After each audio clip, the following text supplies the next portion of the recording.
Welcome to the Ink to Film podcast, where we read the book. And then see the movie. I'm Luke.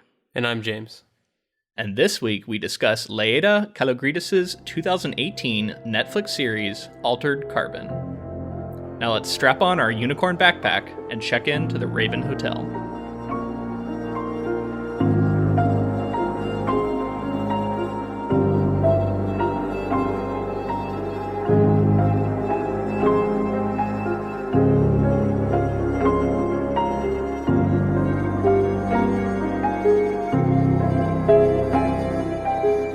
Alright, so we finished Altered Carbon on Netflix. I mean, what a binge. We had 10 hours worth of material to get through, and it only took us a couple days. Yeah, I mean, I know people binged it a lot faster than me, but for me, that was a pretty quick binge. I guess I'm not as intense as some people. Yeah, so basically what we do here at Ink to Film is we read the book, which we did. We read Altered Carbon by Richard K. Morgan, and now we've moved on to the show. Yeah, we should say we discussed the book over 2 episodes leading up to this.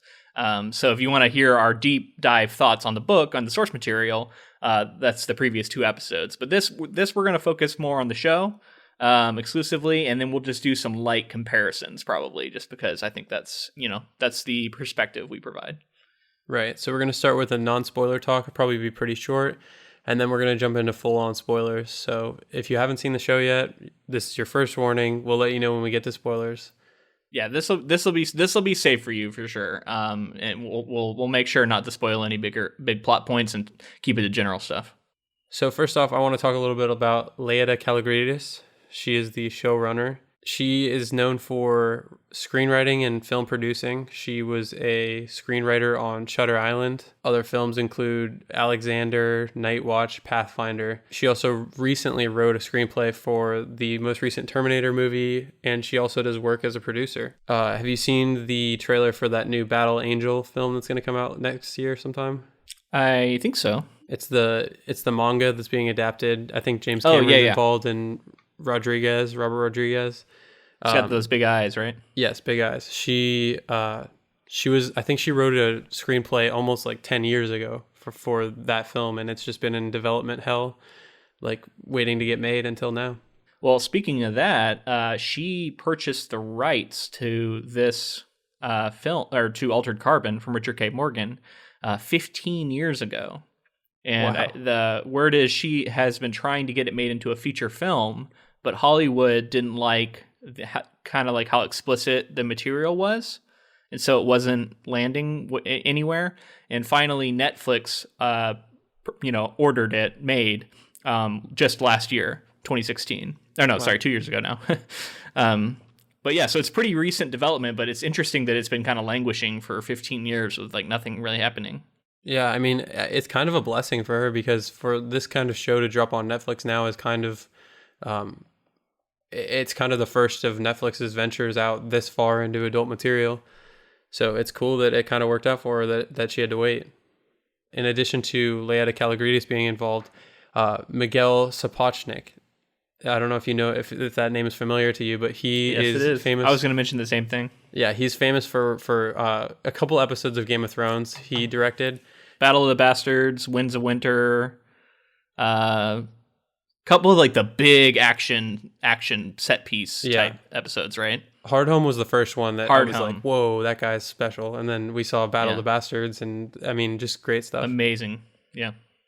So he directed the first episode of this show, actually, the pilot of Altered Carbon, and I didn't even realize it until earlier today when I read that. So I'll have to, maybe I'll rewatch and kind of think of it in terms of the fact that he was directing, and see if I can see any kind of techniques that he employs that he used in Game of Thrones as well.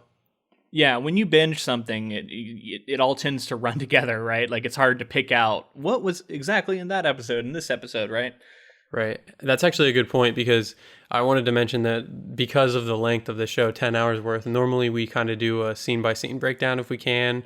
But in this one, it's more just going to be about the things that stood out to us, overall thoughts, and that kind of thing, once in non-spoiler and then also in spoiler. So we'll make sure not to spoil anything. Right. I do remember really liking the pilot. I was going to say that was the one caveat. I can kind of remember what was the pilot, and I remember really enjoying it. So I think it was probably one of my favorite episodes. I don't know, but I'd have to like watch probably the whole series again to decide if it was my favorite episode of the series, but it was up there. I agree. Yeah, I mean, it definitely right. Like pretty early on, I was hooked. I was like, wow, this is a cool show. Yeah, so let's just move right into non-spoiler. This show was really interesting for me because I was kind of expecting something different than we got, but in the end, I was happy with it. Like I had a good time. It was just fun. It was new for Netflix. And what were your thoughts on it?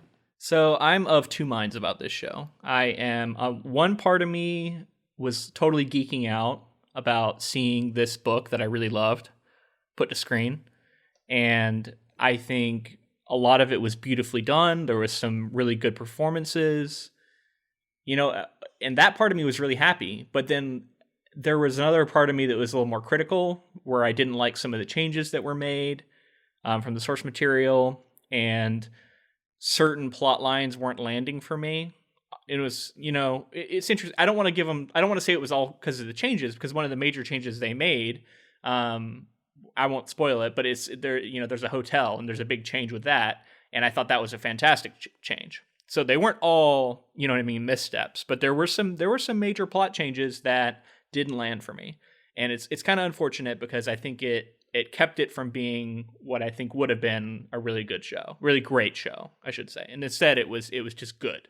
I agree. Yeah. I was, when I said it was different, I think part of the reason why the show, wasn't everything I thought it was right away. Like in the first couple episodes, I was really thinking that this was going to be like the next Westworld or like big HBO-esque show like Game of Thrones. Mm-hmm. And that's kind of my headspace when I was going in, is I thought we were going to get kind of that subtle Westworld vibe where it's like very philosophical, time to breathe, and you're thinking about a lot of the things that are going on. And once I switched gears, I realized what kind of show we were going to get, and I saw the performances people were turning in, and I saw kind of what we were going forward with, and I did really enjoy myself. I all in all, I thought the show was pretty fun. I do recommend it to people. How did you feel? Did you like it enough to recommend it to people? Like, where did you land on it ultimately? I recommend it because I think it's a show that you should check out for yourself, with the caveat, the same kind of caveat we put on the book, in that there is a lot of nudity, sex, violence, really dark stuff that goes on. And in some ways, it's maybe even more visceral than the book. In other ways, not. But, be prepared for that, I guess. And then also maybe, I don't know, temper your expectations. Like, yeah, if you, I think the comparisons to Westworld aren't going to do any favors to this show, because ultimately it's very different. Like you were saying, like the philosophical stuff is cool and it's definitely present. And I think at times they play it up, but it actually becomes a lot less important than I think a lot of the action set pieces, which are given a lot of weight in the show. And I think it's kind of an unfortunate choice, because I think a lot of the more philosophical parts of this story are what is cooler and what is more interesting to me, at least. Whereas I think there was a few times where it seemed like they really were just wanting to go with this kind of over the top, almost Matrix-y type action. Yeah, very stylized. Which, I mean, I have to assume that, having written the book in like 2002 or whatever, that Richard K. Morgan was kind of influenced by that, like Matrix, and Blade Runner is an obvious one that he was influenced by. But I mean, I agree with a lot of what you're saying. Ultimately, I think that I should have started with some of these things that I'm about to say, but I really want to say that the production design was really amazing for a TV show like this on Netflix. I really liked the look was great. The effects were really well executed. With a big nod to Blade Runner. I think especially the original Blade Runner. I think it really, I mean, it has a lot of original ideas. I don't want to completely say it was like copying, but there was enough where it was like a strong homage, I think, to the original Blade Runner. Oh, yeah. Well, if I was making a cyberpunk noir mystery type thing, I would do the same thing. It's just by the way, is another project we covered in previous episodes. Oh, yeah. Definitely check that out. The other thing that you mentioned was the fight scenes. Like, a lot of the fight scenes were really played up and really epic. There were some that were kind of weird, but there were a couple that were really, really cool. And the choreography was something else I wanted to shout out, because like there was a lot of like really well done stuff. And I know a lot of the actors did like some of their own stunts in this. So it's just cool to see that kind of like dedication to doing stuff like this. So I'm going to save it for the spoiler sections, but I'm going to challenge you a little bit on two scenes in particular that I thought were not up to snuff to me. Action scenes, but we can talk about it in the spoiler section because I don't want to get into specifics here. I have a strong suspicion that I know which ones you're talking about. Something else I wanted to say was if you have read the novel, like we said, there are some changes, and I think they do enough changes to where book readers, whether we agree that it's good or bad change, I think there's twists that even book readers won't see coming, really. Well, yeah, because it's different. Exactly, yeah. They're not going to, well, even so, I'm just saying, like, within the mystery that he's trying to solve, there's, like, some things that show up that we like, I didn't see coming, even though we've read the book.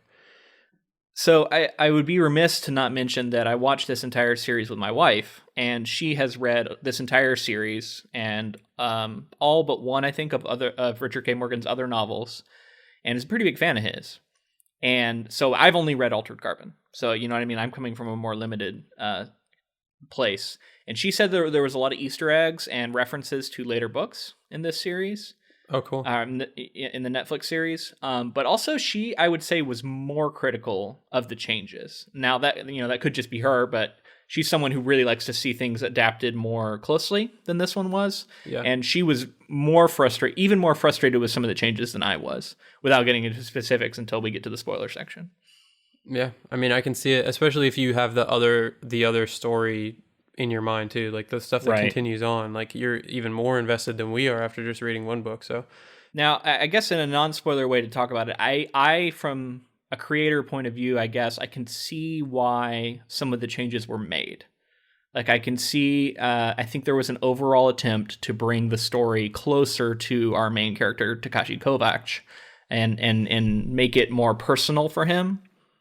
And I can understand the impetus behind that. You know what I mean? Like, yeah, I can see why they did that change. I totally agree with that. I was going to say that they did, without spoiling anything, I feel the exact same way. They made some changes that kind of brought things closer to him, while at the same time kind of seemingly shrinking the world that this takes place in. For me, like I felt like it was kind of like closed off some things that I thought were cool in the novel. And to me, it introduced some unnecessary complications in order to do the kind of bending of storylines that they had to do to make it all fit.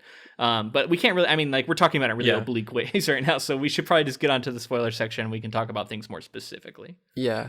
The last thing I wanted to mention is that even though this show is only 10 hours, 10 episodes, it's normally pretty tight, but you can definitely tell that there was some padding out of the story to stretch it to those 10 episodes. There's a lot of flashback stuff that takes place that didn't necessarily need to be explained, but ultimately we got it. And the show, the pacing kind of slows during certain sections because of the padding out of the story. So you thought the overall story had a little bit of kind of fat that could have been trimmed? A little bit. I can see that. Yeah, I can see that. All right, so at this point, I think we should just move into spoilers. Yep, this is your last warning. We're going to be talking full spoilers. So go out, watch the show, and come back if you want to get that. So right off the bat, I think we should kind of set up a little bit of just one major difference, and then we'll jump into characters a little bit. So the main character, Takeshi Kovacs, has been in storage for 250 years, which is a change. Well, and he's the sole surviving envoy, right? Which is another big change. Yeah, I guess if you take those two things, I kind of consider those two things together. It's the major change of his character, and it makes him a lot more of this like mythic figure, which it dramatically changes his character, because in the book he is more of just like a really specialized agent kind of character, but he's not like the only one in the system. And the envoys are much less kind of mystical and a lot more of just kind of an organization that is just really good at doing what they do. And that's a pretty major change, and it really does dramatically alter this story. Yeah, I agree. And something else that completely changes it is the envoy are less of like this special task force, like military personnel thing. And now they're more like these like revolutionary terrorists. So that just puts his whole thing, it basically sets him against not only like the Meths, but also like the cops right off the bat, because he's seen as like, or everybody in general kind of just sees him as this terrorist whenever they hear that he's an envoy. Yeah, it sets them against everything, and it sets them against because like their whole thing in the show was to bring down the entire concept of altered carbon, and you know what I mean, which to me doesn't make a ton of sense with the idea that they're these really excellent warriors who are good at swapping bodies and being able to acclimate. Like, it's the thing that they're fighting against. So why, you know what I mean? I guess you're using the weapon that is at hand, but I don't know. Some of it just has some like dissonance for me where I just didn't quite. I never really got onto that change storyline, and honestly, that we had an entire episode of flashback later on, and like all that stuff was some of the weakest parts of this show to me. But I don't want to linger too much on the bad because there's lots of good to talk about too. So yeah, let's move into characters right now. I think we're going to do a little bit of comparison with the book versus the show. We're just going to hit kind of the main core of people. So it's right off the bat, Takeshi Kovacs. So how about let's do it this way. You ask me one and then I'll ask you one, but we'll both give our answers. Cool. So I'll ask you, Takeshi Kovacs, what did you think of his portrayal or I guess the change of his portrayal in this? You kind of already touched on it, but ultimately, like, where'd you land on that? Yeah, I was a little hesitant with the casting of Joel Kinnaman as him, and I would say overall he was pretty good. I think there were certain scenes where he shined. There were certain things he was given to do where his portrayal really worked, and then there were times where I felt like it was a little bit outside his range. But beyond just the character, beyond the acting, there's also the character. I think the added things they did to that character didn't do him any favors. And ultimately, I think Takeshi Kovacs in the novel is a lot cooler. I think he's a lot. I think the novel at its heart, you know, by comparison, is about a character who gets embroiled in a plot that isn't super personal to him, but it becomes personal. Whereas this is a lot different because of the major change of making his sister into the main antagonist. And that dramatically changes his relationship to the plot. And I think because of that, I don't know, the character just seemed slightly less cool in the show. So I think I got to give it to Book Takashi. I like Book Takashi more as well. Something that I do want to give them props for is when he was like OG Takashi, I was on board. Like, I wanted to see more of him throughout most of the show. You mean like the very beginning hotel scene where he gets killed? No. When he's with the envoys? So what I'm saying is, like, we saw scenes of him with the envoys before we got the full flashback episode. So up until, I think it was like episode 7 or 6 or something that he was with was the full flashback episode. 7 or 8, I think. Up until that point, I was really liking his like, we kept getting these flashbacks with him, and like, I thought it was really cool to see his character. I thought that honestly he was better than Joel Kinnaman's portrayal. I said the same thing to my wife. I totally agree with that. I thought honestly, so when he's in the hotel, he's a third actor, right? Portraying him there. I thought the other two actors, now they were given a lot less to do, especially, you know, hotel one. But I really liked both of their performances of the character. You know, and honestly, maybe a little bit more in Joel Kinnaman. And it's a shame because I don't want to say like I hated it or anything. It just something about it wasn't quite up to snuff. Right. I almost wish that it was like, I would have honestly just taken young Harrison Ford and loved to have seen him in this role, because he could totally have pulled all this stuff off, and like I would have bought it a lot more. I agree with you. I don't know. I mean, we're talking dreamcasting here, but to me, Harrison Ford is too much of a rogue and I don't know. He's too likable for Takashi almost. Like, Takashi to me is almost more grim. I don't know who I would cast as him, but someone who does really good kind of serious badass kind of stuff. I don't know who that is, but anyway, go on. So yeah, I think that Joel Kinnaman, I don't want to take that much away from, like you said, I don't want to like harp on the fact that like he didn't quite nail the role, because I think for the most part he did, and it may have been up to the changes that they made. I was at first, this is something I wanted to mention for most of the actors in the show actually, is that, like I said before, I was expecting more like subdued, subtle portrayal of most of this stuff. And yeah, I knew it was going to get over the top and violent, and there's going to be tons of like nudity and I knew that was going to happen, but I thought it was going to be more Westworld, so I was expecting that. So coming in, people were really, really, really going for it in the show.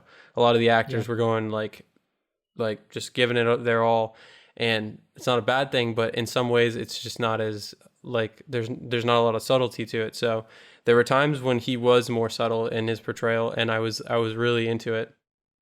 And then there were other times where you can tell that the direction was just like, go, just give it everything you've got. And he does it. And I think that it was cool because at the end of the day, Joel Kinnaman's like, his portrayal in this role was just a sleeve anyway. Like it was just Riker's body. Yeah.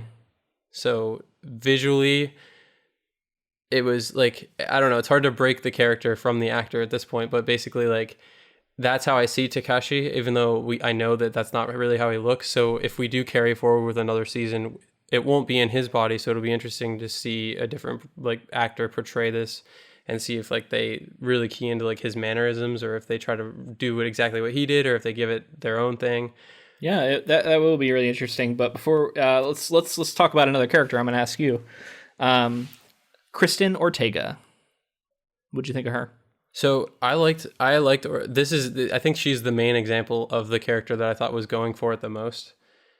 She was really like over the top sometimes, and like at the end of the day, I thought that she did a great job. I thought that to preface this, her role as Ortega is much different than it is in the book. So once I got on board with that, and I saw that like she was going to be much more emotional and much more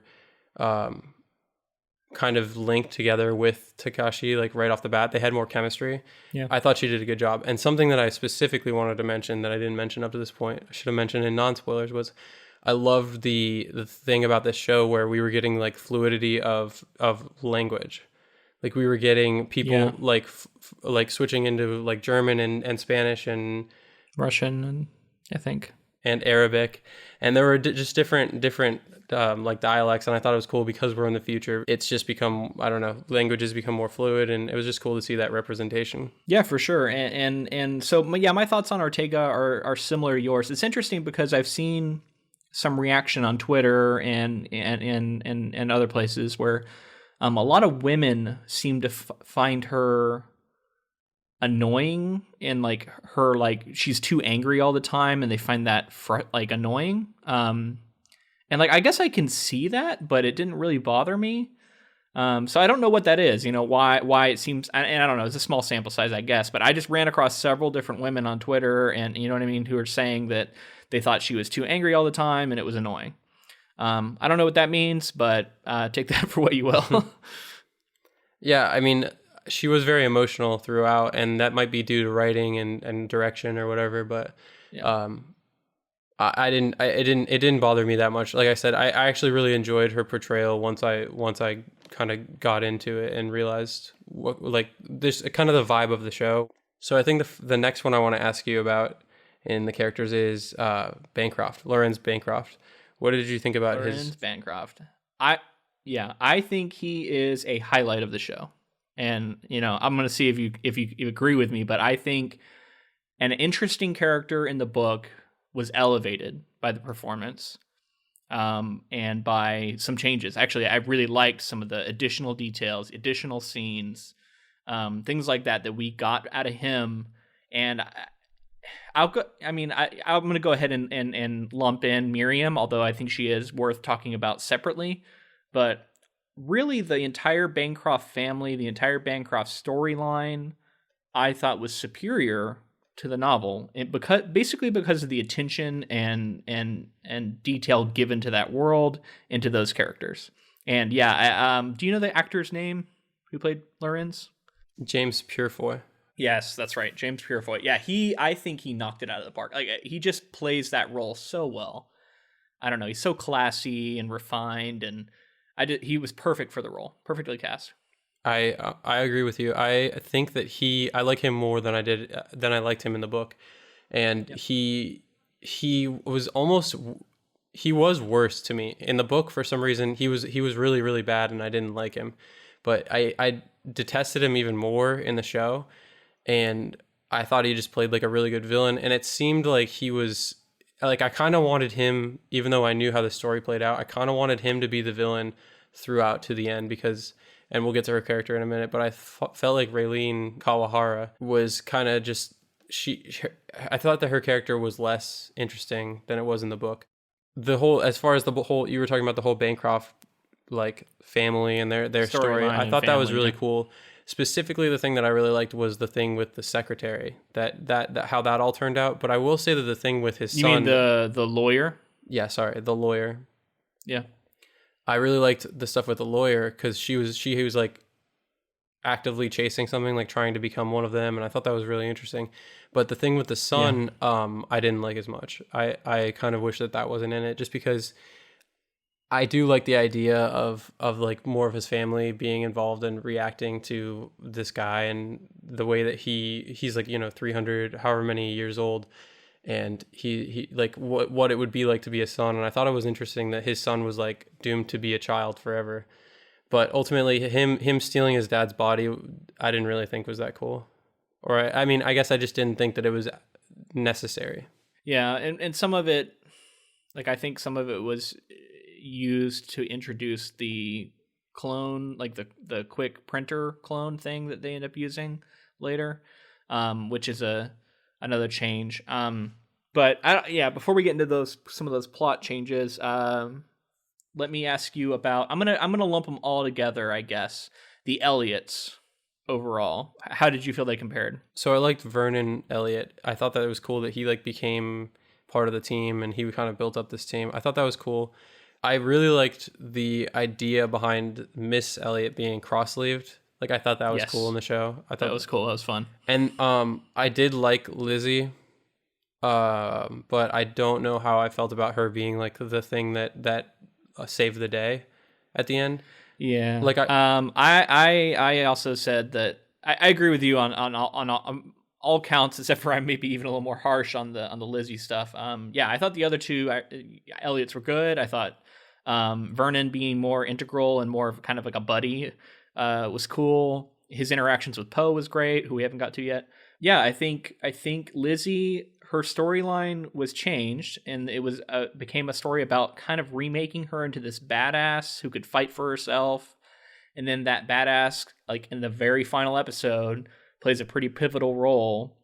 And yeah, it just didn't land for me. Like it felt weird to take this damaged, traumatized girl and make her into this fighting machine. And I don't know, some of the logistics didn't make a lot of sense to me. Like her getting into a synth body and then becoming like the Terminator was a little weird. I don't know. It just, something about her portrayal as a badass just also didn't quite land for me. I don't know. Yeah, and also because of like some of the changes, we didn't get Ninja Kovac, so it's like we needed to see that ninja suit Kovac, right? Yeah, and I was bummed too because I really liked, because they had the ninja suit, because one of the twins gets into it, right, and like all that. And I thought like, oh, they got it, they're gonna use it, but then they don't, and I kind of thought it was an unfortunate change, and I think it comes down to a fear that the audience, like, you wouldn't keep the audience with a new version of a new version of Kovac. Like, I think the showrunner probably, and whoever else, was worried about not having Joel Kinnaman portray Kovac at the end, and so they wanted it to be him. You know what I mean? Mm-hmm. But it sucks because it kind of gets away from the heart of the story, which is that the person inside the sleeve is what matters, not the sleeve. And that was a decision to make sure that the sleeve stayed the same. I don't know. Yeah, if you're a non-book reader, I wonder if you even care about that at all. But to me, that was one of the things I loved about the book, is that we got this copy, we got this sleeve, and some of the things play out differently at the end. Like, the copy is the one who survives. Yeah. And that's not what happens in the show. Right. The whole, I'm sure we'll talk about that in a second, but the whole end I didn't feel was quite as strong as the book. So I think the second half of the show suffers from changes and kind of, like I said before, some bloating in the story, just to pad it out. But let's move on to some of the other characters. Let's just quickly mention Poe, because he's the AI. There was an AI in the other hotel in the book, but I mean, Poe was.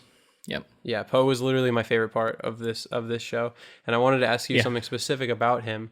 What did you? I mean, it's Edgar Allan Poe basically as an AI, Yep. and he's in this Raven Hotel. The Raven Hotel. And Yep. what did you draw anything from the fact that from his work? Like I've read some of his stuff, but I assume you've read more. What did you Yeah. draw? Like what was the reasoning behind having Edgar Allan Poe in this story? Is there anything in his work that like pertains to like obviously death is a thing in his work, but Well, I think there was that he did. He quoted Poe a few times, obviously, including I think like cool. I think I can't remember for sure now. I mean, this is the problem of binging a show. But I maybe when he was dying, I think he quoted him. I think at one point, yeah. And so there's some choice quotes that get dropped. But beyond that, I think there is a theatricality. There is a gothic flair that they were able to bring to the hotel that is just like as cool as the Hendrix was. Ultimately, I think this is cooler. And I think this is a change that just really worked. And then they made him more of a character than he is in the book. He does more. He has more personality. I don't know. Yeah, I agree. I mean, other than the fact that I really, really liked the Lorenz Bancroft in particular, his performance. Yeah, Poe, I agree. He's probably the number one highlight. Like he could have his own spin-off show, which I saw someone say on Twitter, but it sucks because he dies. But he's amazing. yeah, it's Super he's likable. Awesome. I would totally. By the way, I hadn't heard that or seen that. I would totally watch that show. I know, right? And like the idea of like having him know all these other AIs and then using the one that's a complete asshole as the one that they, in fact, that's all new to the show, and I thought it was a great change. So like I want to give them props to where they made, I think, smart choices that made sense for their characters, and that was one that really landed. Yeah, and I mean it's not. This whole we should always start the podcast by saying like it's not easy. The movie / show episodes by saying like it's not easy to adapt. Like a work period, because some people are going to be unhappy no matter what you do. Even if it's perfectly the same, then they're not going to be happy because there weren't enough changes. And so it's just like you have to kind of find this in between area. And ultimately, where I've said before I land on the show is like they did a good job. I like this show, and this is definitely, like you said, one of the highlights for me. So the other thing that I think we should the other character that I think we should talk about is Raylene Kawahara. Because that was probably the biggest change that, like I was saying before, kind of closed in the world for me. Yeah. Her change is all tied up in this plot change. And it's, in the show, she is Kovach's sister, who he has this lifelong connection to, and he has a loyalty to her and all this stuff. And that's all show specific. That's not in the book. Now, my wife did tell me that he does have sisters that are met in later books. But it's not like this, where it's this like all-consuming relationship. And in order to do that, they also took this sister character and they melded her with Raylene, who is the antagonist of the book. And in that melding, like, yeah, just certain things, I don't know, it just didn't quite work as well as it could have. But I don't even know, like, I almost am not, like, that almost isn't as bad as I think the Quell Raven, yeah. I forget what her name is. Chris Falconer. Chris Falconer, yeah. It like her whole thing just didn't work as well at all. And that, I think that really kind of brought the plot down, because it was an attempt to simplify, and it ended up adding layers of complication that I think probably loses some viewers, you know what I mean, or just like makes you disconnect from the storyline, because it bends credibility with how everything plays out. As far as Raylene is concerned, I feel like that was the easiest shorthand way for them to be like, okay, because she wasn't shown until like episode 6 or 7, for us to be invested in their relationship and the past that they've had without having to have a full episode, although they did have a full episode of them together with the envoy, without having them really flesh out the fact that he had a sister from the beginning, so that it would be a twist for the viewers. I feel like them being brother and sister was just shorthand for they've had a relationship. It was complicated, and you should be invested in it because it's the bond that a lot of people can relate to. And so it was a way for them to be like, this is what these people are close, and now they're at ends with they're at odds with each other, trying to fight. And ultimately, I don't think that was the best choice, because I think it closes in the world, and yeah, it brings it closer, but it also, I think you said before, it like kind of doesn't. This story isn't really about it being closer to him. It's about him, like him eventually getting into it and getting closer as he gets thicker into the plot. All right, well, before we go any further, I wanted to take a second to talk to you about Audible. Audible gave us an affiliate link, audibletrial.com/ink to film, and you can use that to get free credit and free 30 days. Yeah, Audible's a great service. I use it a lot to listen to the audiobooks for our projects. It's just a great way to listen. If you like podcasts, you're going to like Audible and listening to their audiobooks. Yeah, it gives you the ability to multitask, which I think is like, I mean, it's great. So you can do dishes, you can walk a dog, you can drive, like whatever it is you're doing, you can make sure you're using your time well, multitask, listen to a book. It's a good way to learn things, to, experience new stories, all that.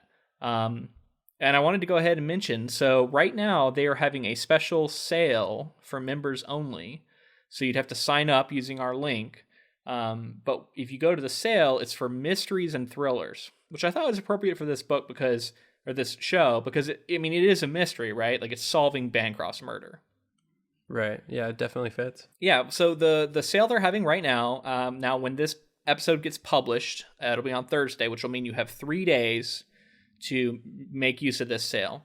And this sale is a 2-for-1. So you use 1 credit. So you could use our free credit and you can get 2 books. Those 2 books could be, anything. I'm looking at the list right now. They got true crime. They have thrillers. They have, Girl on a Train, Strangers on a Train. They have a lot of train stuff. Trains on a train, trains outside of trains, trains inside trains. They have Mr. Murder by Dean Koontz. They have book about John Wayne Gacy. They have all this stuff. So if you're interested in the thrillers, you're interested in crime novels, this is a great time to use our link to sign up for Audible, and you can find this deal, 2-for-1 sale. So yeah, again, that's audibletrial.com/ink to film. All right, so moving on, I think I want to talk a little bit about Ortega and her family and all of the goings on with that, because she gets kind of fleshed out more, because we see that her family, most of them are Catholic, and she was raised Catholic, and it's relevant because we know from the book that there's this order coming down to try to bring people back that are Catholics so that they can testify against potential killers. And in this version of the story, it's been declined. Like basically the motion has been declined because of some influence by Bancroft. And but it's interesting that Ortega's family is Catholic, because it kind of puts her in a situation to lose more, because all we knew that she cared about in the world was Riker in the book, and to have more going on was cool. And also something specific I wanted to mention was how cool the Day of the Dead celebration stuff was. Oh yeah. Yeah, bringing back the grandma in that guy's body. That was really fun. Yes, that was amazing. That part was so cool. And that actor had like 3 different roles that he did awesome. Yeah, he also played Dimitri the twin, Cadman the twin or whatever, which I also want to talk about. I know we already talked about characters, but his part in the story gets kind of butchered, and part of it is given, I think, to the Ghostwalker, who is a complete show invention, and with some other things that the Ghostwalker does. But I was a little bit sad because I felt like that character in the book, I was like, oh, this is going to be great. He's going to be scary. He's going to be really cool. And it was like they tried to do it, and they did that animated, like brief animated thing about the Patchwork Man. Right. To try and make him seem scary, but I think this comes down to bad casting, because the guy who plays him first, he's a buffoon and he's not scary at all. And like every time that guy like was back as the twin, like I thought it was I thought it was bad, and maybe not terrible, but it just didn't work. I don't know. They took this character that could have been really scary and interesting, and they made him like almost a laughing point. You know what I mean? Like the butt of a joke. Yeah, it's kind of interesting because I feel like I can see this being something that they play down in like a writer's room because you have to compress all of this story into 10 hours, and there's certain parts that they're going to lean into for their own story that they want to tell. I feel like this character was just on the chopping block for whatever reason, and I think they left that patchwork, like he does that little glitch thing when he's in the construct. Yeah, which was cool, which was cool because it's like the idea of him taking on all these different sleeves and being this kind of patchwork person. But yeah, I feel like they just in the end they didn't execute it how the book was, and I think it was kind of just a nod for book readers. Yeah. The fact that he was even the patchwork man, and a lot of the like scary cool stuff that he does is given to this Ghostwalker character. Yeah, which I guess we should talk about him now. Did you have more to say about that? No, I mean, I liked the Ghostwalker overall. I think it was just like, yeah, it was more just that I was sad about what happened with the Patchwork Man. That's all, I guess. Yeah, the Ghostwalker was interesting. First of all, his little weapon. Yeah, I've never seen anything like that. That was wild. nasty and pretty cool. I don't know how that works. How you can pull flesh out with that grabber. It takes a big chunk out of you. And that elevator scene was pretty wild. Yeah, and cool fight scene. I really like that. What was the name of her partner? Oh, Batista. But that was the book, right? I think he had a different name in the show. I thought he was Batista in the show too. Maybe he wasn't. Aboud. His name was Aboud. Oh, okay, sorry. I just thought of him as Batista because he was the same character. Yeah, so I think his death was like, I mean, I was like, oh man, that sucks, and it kind of gave her something to do, but I kind of wish we had seen a little more of him. Well, I mean, but we did see more of him than we saw in the book. Like, he was much more of a character. Which was cool. And I guess he was had a involved weird with the relationship family. with her mother that seemed like it might have been romantic, and I didn't. No, I think it was. Felt like it came out of nowhere. I did not know that was happening. He kept making jokes about her mom, and I thought it was just like mom jokes, and then it turns into the fact that he was there for the Day of the Dead celebration, like kissing her mom, and I was like, whoa. It was so random. Like, I totally didn't see that coming. But before we get off in the weeds, I keep forgetting to mention this. There was a major change made to the tech, and it was they took the cortical stack and they made it into alien tech that was discovered through exploration and then used rather than a human invention. And I hate that change. Did that even occur to you? Or is it just a me thing? Well, I mean, I realized that they had it from alien tech, but at the end of the day, Kel ultimately did like form that stuff into being a human invention that they use as the stack. But I see what you're saying. Like, it was ultimately their tech that she repurposed. But yeah, I don't know. I didn't really. I didn't land one way or the other on that one. That one was I didn't really think about it that much. Let me convince you. Let me explain to you why I hated it. It takes a piece of tech that is a human invented thing from the real world, and I mean, like, it's within the realm of possibility if this is something humans could actually do, and it instead says alien magic and waves its hands. Yeah. And so that viewers don't have to think about the implications of this being something real. And instead it says alien magic, don't worry about it. This is how it works. So that you don't have to stress, you don't have to think about the concepts as a real thing that could be happening. And instead you can just go, okay, this is just how this world works. And I really didn't like that because I think it really defangs and cuts out all of the interesting things about the tech behind this entire story, and it makes it almost more of a fantasy. And I don't know, it just really bothered me. I really wanted them to not do that. I mean, yeah, I can see that. There was, I think with this show, they took the material and they adapted it fairly well. But I think there is some of that where it's like, you can definitely see whether it was studio input, whether it was the actual writers, whether it was the showrunner, whoever. You can tell that they're stretching this story to make it more widely appealing. Yeah, palatable for... Even though they push the boundaries of the violence and the sex and all that stuff. Yeah. I feel like they're following the footsteps of other shows that have already done that. And then in other terms, they're just kind of making it broad and widely appealing. Yeah, which is unfortunate because, like I said, I think the philosophy behind this book and behind this show is what makes it different, and it's what makes it interesting. And it really I don't know. I mean, it's funny because I'm making a big deal out of it. Maybe people don't even care. But I just think like subtly and like subconsciously, it tells the viewer, don't worry about it. It's not real tech. It's alien tech, which means it can do whatever it wants. It's magic. And I just don't like that because you know what I mean? Like I like the idea of like, this is something humans invented in, 2100 or whatever. And this is a real thing. And it just dramatically changes the entire universe to me to not, I mean, I'm kind of overstating it, but I don't know. Yeah. So, talking about the tech and Kel, I brought up that she kind of repurposed that alien tech.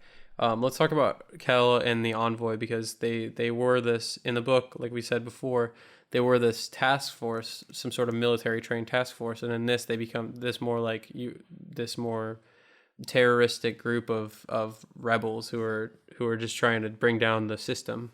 And actually, Kel is an amalgamation of a couple characters. Yeah. She is not only from the book, there was someone named Virginia who was like the Envoy trainer who was teaching Takashi, and she's also like herself, because Kelcrest was like this philosopher from long before Takashi was alive. And then I felt like she was also Sarah, kind of, who was... because she's like the love interest. Yeah. So they put all these characters into one, and then they tried to pay off things for the readers with one character, and it was just tough to do. And like you said, they changed her to the point that it was like almost unrecognizable. That was some of the stuff my wife hated the most, and I guess that's because I guess all those characters are more fleshed out in future novels.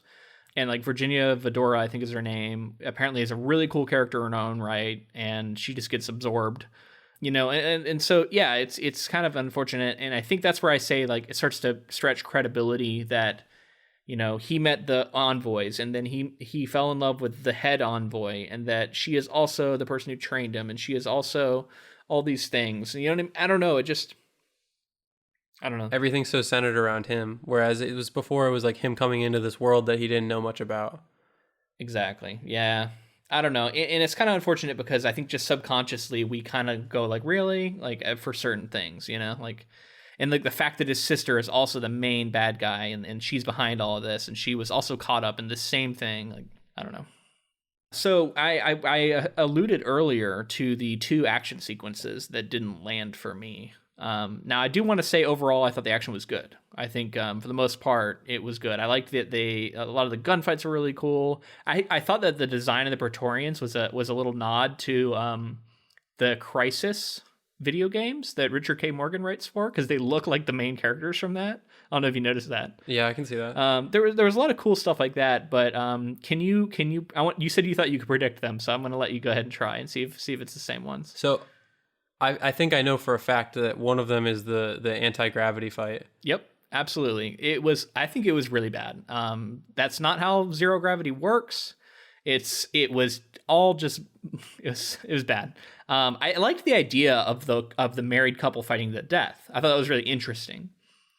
I was really sad to see them put it into this really cheesy, bad zero-G fight that I don't know, it involved people just like flying at each other and punching each other, not reacting in ways that it would react in zero-G, and just all this stuff. Like, if you know anything about zero-G and you watch that fight, you're gonna cringe.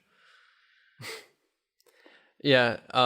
I don't know that I can predict the other one, but I do want to mention right here a great fight, just because I would think we should break up the bad with the good, because ultimately, like I've said, there's a lot of good in the show, and I think that we're really digging into it. But I did like the show. Yeah. So just to throw in one that I liked a lot was the fight with Ortega, when Ortega's locked in Rey's chamber where all of her clones are at, and she has to like fight on her own against all of the clones that keep coming to life. Absolutely fantastic, and like, oh my god, I got to give that actress so much credit.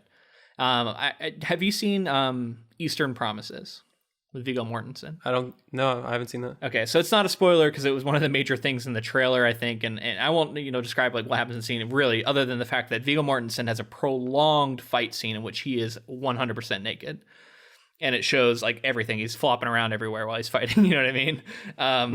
And he was given a lot of credit. He's in a shower scene. It's really brutal. Like he brutally fights these like 2 guys and kills them, I think.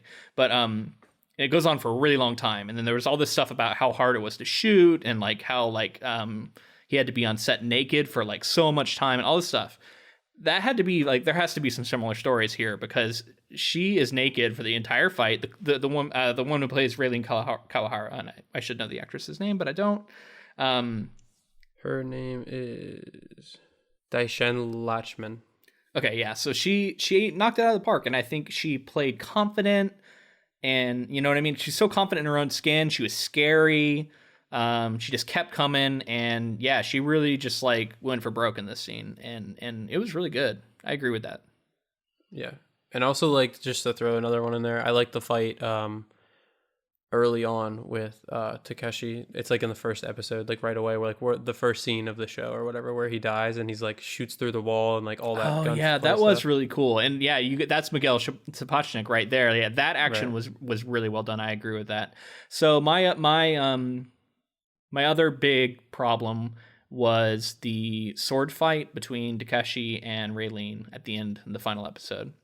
And in general, the sword stuff overall felt too like excessive, but it really came to a head in that fight, and I think you could tell that they knew it was bad because it was all quick cuts. It was like one or two swings of the sword, and then we're going to flash away to something else. It was a lot of people swinging at air instead of at each other. There was just a lot of kind of in bad form, and just it was all over the place in my opinion. I wanted to go back and watch it again, but I didn't get a chance because I wanted to make sure I knew really why. But I just remember viscerally not believing that scene and going, "Oh, this is just bad sword fighting." Yeah, I in general, I think the swordplay was that scene specifically. I don't remember feeling like it was really really bad, but I think they really tried to hide it, and I think somewhat were successful. I mean, logistically, I understand it too because they have to film 10 hours of TV, and like their main actors are tied up training for how many fight scenes and all this stuff, and like I get it, but like you say, it's probably a lack of kind of planning and choreography on that one, and they were like, we're just gonna have a sword fight and it'll come out all right. Well, and you rightfully so. I think Joel Kinnaman probably did the majority of his training with like guns and stuff, not swords, because he only has this one scene where he has a brief sword fight. Oh yeah, speaking of guns, I think we should mention that one super dope gun that you pull the trigger and the bullet goes out and then you can recall it. Oh yeah, I don't really know how it works, but it was fun, I guess. It was cool. I was like, that's an interesting gun that I've never seen before. Does he actually end up using that at some point in some important way? I think he does use it when he's like escaping the hospital thing, the clinic. Oh yeah, when he just murders everybody, which was pretty cool. Which was also cool. Yeah. The one thing I didn't like about that was the overhead shot where he has the guns pointing in either direction. It felt to me that just felt overly theatrical for the moment. I don't know. There's some of that stuff that it's too showy for Kovacs. Like he isn't showy. He's more like ruthless and methodical to me. And that felt very like showing off for the camera. But yeah, it was cool. So towards the end of the show, there is an added scene that I thought was really cool. It was the kind of, I'm going to call it a parlor reveal, in which Takashi frames the lawyer. And I thought that was really cool. And it was a change from the book. And the reason I think it's really cool is because it's a nice homage to the mystery genre that they are borrowing so heavily from. This is a big thing in classic mysteries. You gather together all the main players in the story, and you have them sit around, and the detective lays out his findings, and in a dramatic fashion, the killer is named, right? Like that's how a lot of mystery stories end. So I thought it was really cool to have it be this false reveal, where he's doing it to convince him in this very theatrical way, but it was actually all a lie. And I thought that was great, and like I said, that continues the strength of the Bancrofts storyline to me, and what it like they're a fucked up family and how that all plays out. I just thought was really cool. I thought that was really cool. I love that scene. I actually like that scene more than the ultimate one where we find out where everything comes out about Bancroft at the end. The other thing that I feel like we should definitely mention is that when he double sleeved. He met with himself. He did the rock, paper, scissors. That was fun. I'm glad that he did that. But ultimately, the decision to have our Kovac come back, the one that we'd been with the whole show, I feel like is kind of pulling a punch. I feel like that's Agreed. something that they felt that was broadening. It was more widely appealing to bring him back. I felt like that was a time that you lean into that and you kill him off and you show like that's how you really that like I felt like that was a big moment in the book to get at what this story was about, because he has this arc of being like not really caring and being a part of a new world, and then he gets involved with some of these people and then ultimately dies for them. But because of the world that we're in, he continues on, but it's not him. He has died. Right. So we can have more adventures with the same exact character. He just hasn't had those specific experiences. I totally agree. Yeah. In the book, Morgan makes the stronger choice. He makes the more interesting, more shocking choice of having the main character be the one who actually dies and the copy live on. And in so doing, he's highlighting his philosophy. He's highlighting the idea that a copy of a consciousness is identical. And in so saying it's identical, you're left with a question of continuity. And does it matter to us that the continuity of the other character is ended when that same character lives on in a different form? And it challenges you. You know what I mean? It's a thought-provoking, challenging thing. And instead of doing that, they went the easy route. You know what I mean? They went the less challenging route. They said, don't worry, the Kovac who's been here all along, he's the one who lives. The copy's the one who dies, as copies should. They're just copies, kind of thing. You know what I mean? And it was definitely a frustrating choice, honestly. I agree. Like it felt like a pulled punch. I think that's a good way to put it. Yeah. This story, we talked about the happy ending that Richard K. Morgan put into the story. But this one had bittersweet, I think. Bitter, but we just mean specifically for Ortega. Kind of. Okay. Yeah. In the she book, gets she ends back. with, in the show, there is no happy ending really. There's a happy ending that we see on screen. She seems happy, but at the end of the day, she's like mourning the death of her entire family. Yeah, that's true. And has to deal with all this other stuff, and it's crazy because I feel like. We get the sadder ending in the book for Kovac and the happier ending for him in the show, and the sadder ending for Ortega in the show. Interesting. Yeah.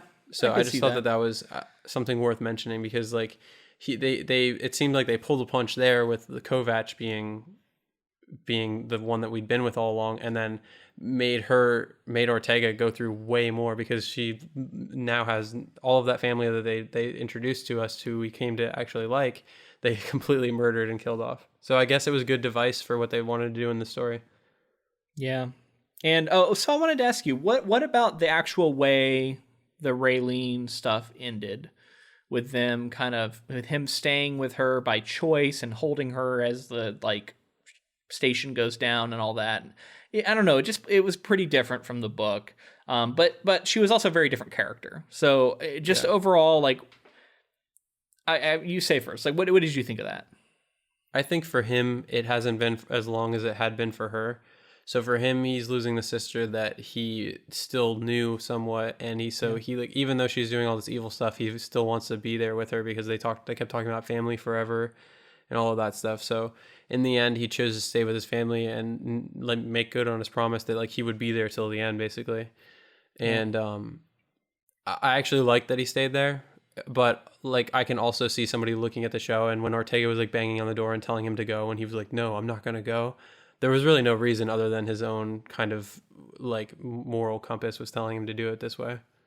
I agree. Honestly, I liked that. Like, if you accept the change that's been made, I think it was a good way to end that storyline. So yeah, I think overall that was well done, and it kind of brought me back around a little bit on that overall scene at the Head in the Clouds that, is kind of a mixed bag. Yeah, something else that I really liked about this scene that I wanted to say was the princess and the peasant speech thing that Kel was giving. I actually found that to be pretty moving for that moment of everything that was going on, and I thought that was cool. And ultimately, I didn't agree with all of the changes that they made, but I think they did a good job with a lot of the stuff that happened.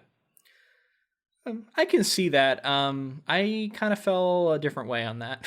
Now that you mention it, because it's I guess it's kind of a hot button thing in fiction right now. But it's reducing that character to this, princess in a prison that he has to go rescue is a very tired trope. When we talk about fridging characters and stuff like that. Now, she hadn't been super active in the story already, but it really just like highlighted how hard they were fridging that character. And she, instead of being a character, is more of just at the end, she's this thing that he has to rescue and save, which is a very male-oriented story. You know what I mean? Like saving the princess. And yeah, I hadn't really thought about it like that, but I can definitely see that. Yeah, and it just felt weird for that character too, because she was so strong and so, independent and not needing rescue that, I don't know, like it almost would be better to just like don't emphasize that part of it. You de-emphasize it, if anything. And then it's also funny because he asks her for a story that doesn't end in like death and sadness, and then like it kind of is a story that's all about death and sadness. Well, I think that was supposed to be. I think that the point that they were trying to make with the show, and it's kind of different to the book, but I think what they were trying to say with the show is that like it's the whole like death. Death is the end, but it's like you should look forward to it because it's the end of a journey kind of thing. Yeah, because it's like, so she's saying like it's not that sad because it's like. You shouldn't fear death, and you shouldn't like always. I think that's what they were trying to get at. Yeah, I can see what they were trying to do, and they are trying to set up maybe a second season, where I guess the point of it's going to be him trying to rescue her. So I mean, I see it. I mean, there's lots of movies and shows that thrive off of such a premise, but I don't know. It's weird because I also know that there are second and third books that aren't really about that. That she was this kind of historical figure. Mm-hmm. So I don't know. It has something to do with them combining all these characters. But as good as a place as that would be to end, it does remind me of one thing I forgot to mention that I wanted to bring up. Raylene saved Kel by copying her right before she died. Why? Well, not only why, but if she copied her right before she died, Raylene was recovered by an archaeologist. So how did she have access to the copy? Like, did she go into the wreckage and find the copy that she made and left there? So how? But I mean, so but if you take for granted that how is somehow possible, why did she back her up? I don't know, man. Plot. It doesn't make any sense. And I was talking to my wife about this, and this is one where we were both just scratching our heads. This character who was just described and like wanting to bring down the rebellion and like hating everything Kel was doing and thinking that she had turned her brother against her. Why would she copy her and save her? Like, unless she's lying, like I don't get it. Yeah, well, I think it's the broad appealing thing where it's like, there's hope for Kovacs, even though like he doesn't like end up with. I thought it was audacious of them to not give any explanation. I'm like, this deserves something to where you can try and explain. Like, I thought, if I was a writer, I would say if I really wanted it to be that way, she could say, I needed to have a bargaining chip for one day down the road I thought might be valuable or something. You know what I mean? But like, she doesn't say anything. Like, I thought the number one question out of his mouth should have been, why would you do that? Like, after she said that. It makes no sense. Yeah. Well, so I guess that should bring us to the end here.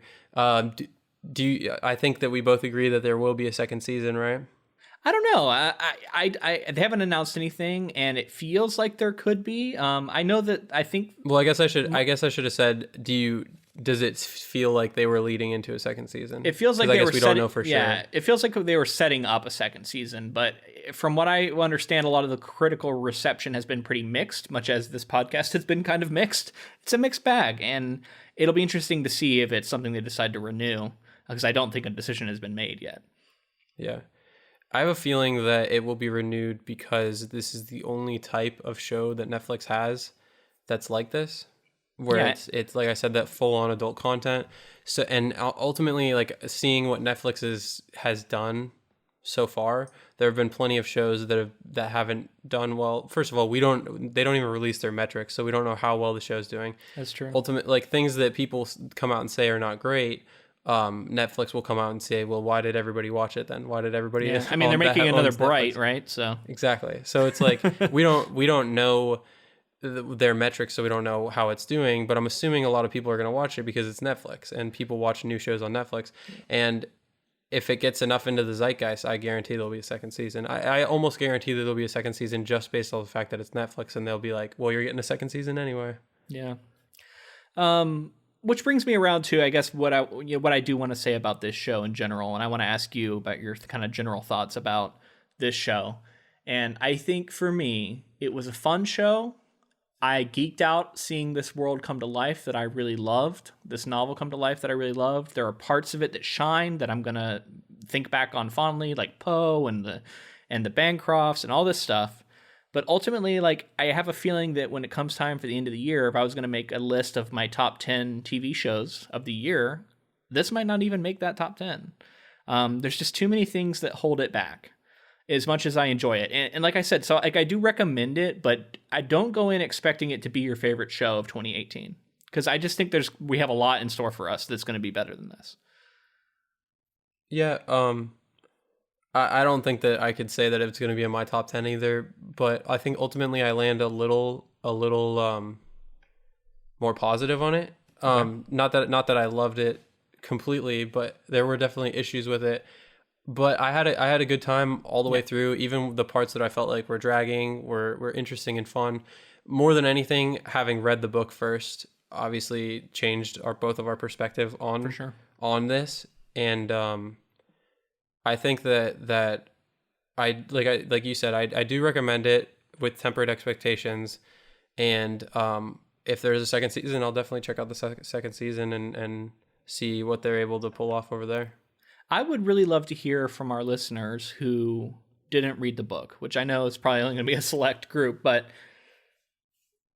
if you didn't read the book at all and you watch this show and you listen to this podcast, how much of this stuff is like, oh my, like we're focusing on things too much from the book and not just like appreciating what's on the screen. You know what I mean?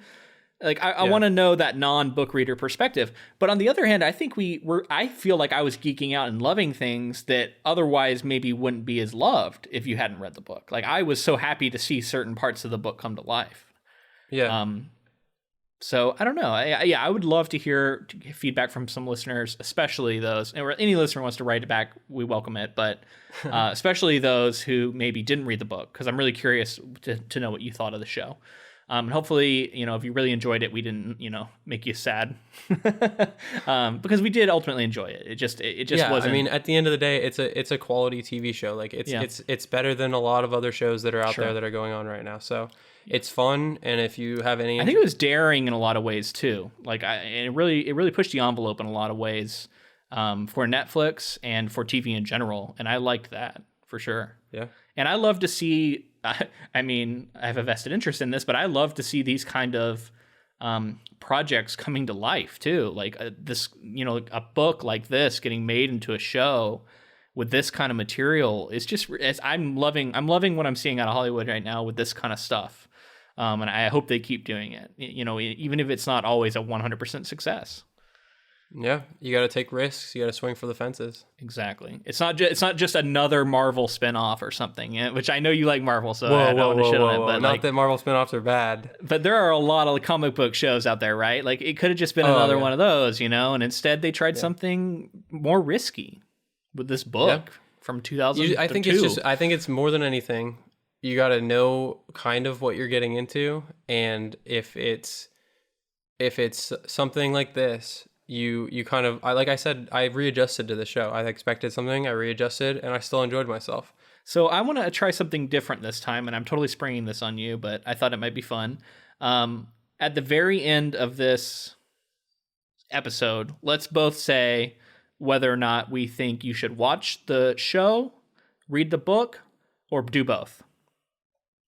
Like, you know what I mean? Like, should you skip one, or should you do both? Or should you know what I mean? Like that kind of thing. But let's save it for the very end. But before we do that, I wanted to go ahead and say that if you wanted to send us feedback, like we talked about earlier, you can send that to inktofilm@gmail.com, or you can connect with us on Facebook or Twitter or Instagram. We are at inktofilm on all of those. Definitely follow us on there, hook up, and we can chat. And I'm always sharing stuff on there that are pertinent to the projects that are coming up. Make sure to subscribe on iTunes or wherever you get your podcasts. For sure, that really helps. Rate and review. That's really important to keep the podcast getting out there to new listeners. So you could leave us a review like this one, that comes from iTunes. 5 stars, splendid and insightful. This is by Mott Drenol. An awesome look into some of your favorite movies that you never knew were books and vice versa. Even if you've never read the book or seen the movie, it is still an entertaining ride and worth a listen. Check them out. Perfect. That's a great review. We'd love to hear that, and we'd love to have a few more of those. Yeah, thank you for that. We really appreciate it. We also wanted to say thank you to Ross Bugden for the use of our intro and outro music. And also thanks to Audible. If you use our affiliate link, you can get 30 free days and 1 free credit to any audiobook in their collection. Again, our link is audibletrial.com/ink2film. Okay, and so for the end here, I just thought I'd go ahead and say, or I'd go ahead and ask you, if someone had to choose book or film, book or show, what should they choose? So is it book or show or both? Or you know what I mean? You answer the way you want to answer. Okay, so I mean, obviously in terms of the podcast, I would say do both if you have the time. Sure. If you only have time for one, I think I would more highly recommend the book. Okay. Yeah, we are in agreement then. I think the show was fun. If you got time for both, if you got interest in both, do both. But I think you're kind of missing out if you don't read the book, I guess is what I really want to highlight, because I think the book is just the slightly superior thing to consume. So I think that's a good place to end. I wanted to say also we're going to be doing Annihilation by Jeff Vandermeer coming up. So if we haven't said that enough, stay tuned for that. I'm excited to jump into that book episode, which will be coming out next week. Yeah, I'm so excited for it. More sci-fi. Yep. All right. Until then, I'm Luke. And I'm James. See ya.